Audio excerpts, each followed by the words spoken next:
Que hace Beatriz no es sencilla y no sé si mi respuesta le va a responder a sus expectativas, pero por lo menos nos sirve para reflexionar, ¿no? Es verdad que para que algo sea pecado mortal tiene que ser materia grave lo que uno haga, materia grave, y tiene que tener un pleno consentimiento, es decir, consciencia y libertad, consciencia y libertad. Entonces, claro, pregunta ella, a ver, pero claro, las personas creyentes que queremos servir al Señor, pues puede ser que cometamos un pecado mortal, porque claro, porque es difícil que una persona que quiere servir al Señor, que es un creyente, ¿no? que cree en Dios, pueda querer explícitamente ofenderle. Bueno, a ver, pasa una cosa. Yo creo que para que algo sea pecado mortal, no se requiere, no se requiere que uno quiera ofenderle a Dios de una manera directa, porque eso en el fondo es un pecado diabólico, que es más meramente que un pecado mortal, sino que para que algo sea pecado mortal lo que se requiere es que alguien cometa un pecado con la suficiente consciencia y libertad, sabiendo que ello ofende al Señor, no queriendo ofenderle, pero sabiendo que le ofende. Pongo un ejemplo. A ver, el hijo pródigo se fue de casa del padre, se fue por ofenderle a su padre. No, hombre, por ofenderle a su padre no se fue. Ahora bien, se fue de casa sabiendo que con ello ofendía a su padre y le ofendía de una manera grave. Y claro, en ese sentido sí es un pecado mortal la actitud del hijo pródigo.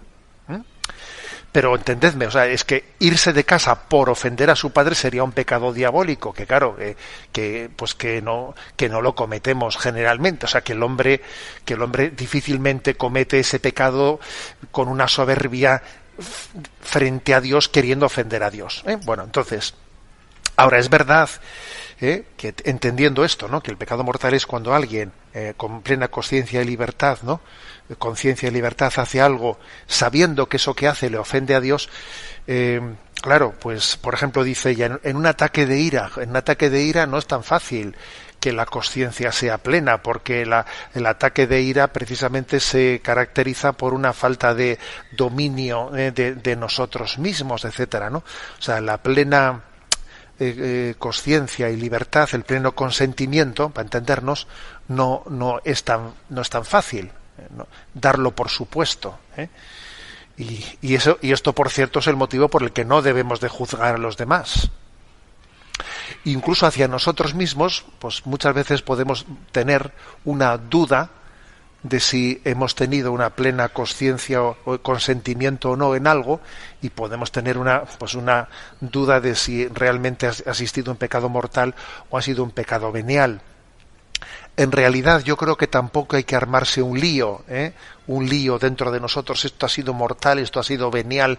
No creo que convenga entrar en las casuísticas, sino más bien pienso que hay que hacer de ello pues un acto, o sea, de cada situación en la que entendemos que hemos pecado, que no hemos obrado correctamente, hacer de ello pues un acto de reparación y un acto de volver, como el hijo pródigo, ¿no?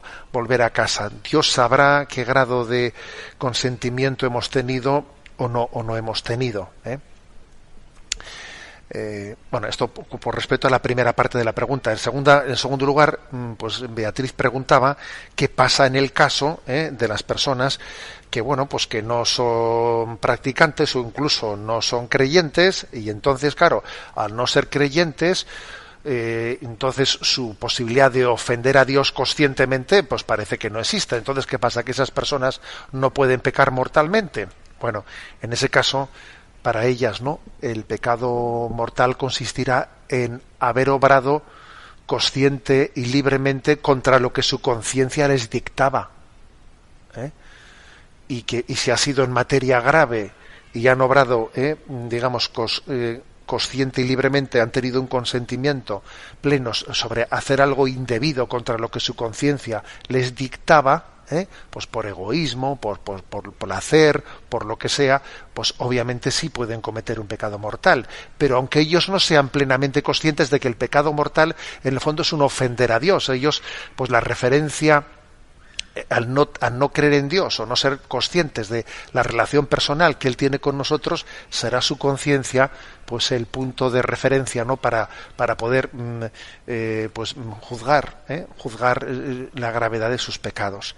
Pero insisto, nosotros de la conciencia de los demás no podemos juzgar, porque precisamente no somos conocedores, ¿no?, de ese nivel de consentimiento que los demás han tenido.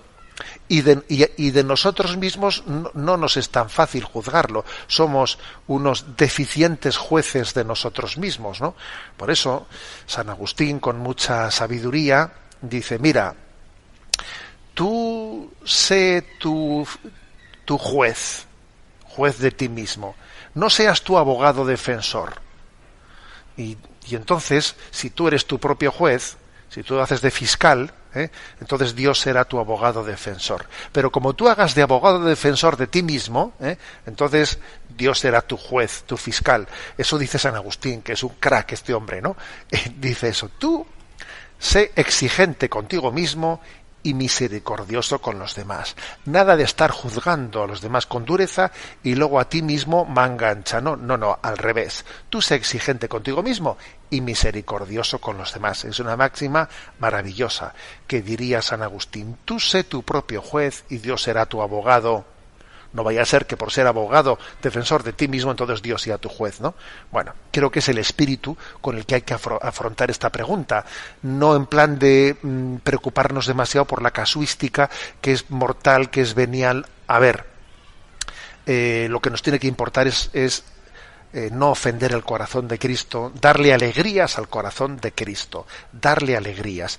La pregunta principal de nuestra vida no debería de ser: ¿esto es pecado o esto no es pecado?, sino: ¿esto agrada al corazón de Dios o no agrada al corazón de Dios? ¿Sabes? Sé que estamos diciendo lo mismo, pero lo decimos de otra manera que en el fondo cambia un poco el espíritu con el que abordamos la cuestión.